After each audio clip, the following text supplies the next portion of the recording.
lumampas na sa 100 ang nasawi matapos ang pananalasa ng mud flow sa border ng Nepal at China nitong Miyerkules. Dahil sa insidente, nakikipag-ugnayan na ang gobyerno ng Pilipinas sa Nepalese government para alamin kung may mga Pinoy bang nadamay sa sakuna. May karagdagang report si Alvin Pelobelio.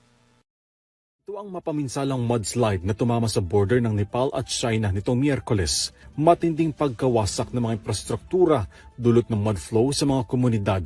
Daan-daang katao na ang napaulat na nasawi at lagpas 1,000 katao ang nawawala dahil sa trahedya, kabilang ng mga turista, lokal na manggagawa at mga residente.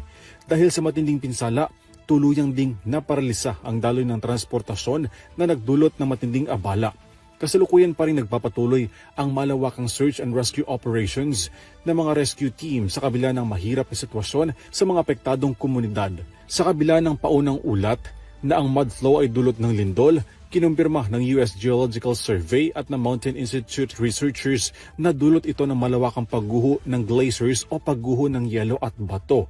Ang gobyerno ng Pilipinas patuloy raw na nakikipag-ugnayan sa Nepalese government upang matukoy kung mayroon bang mga Pilipinong nadamay o naapektuhan sa trahedya.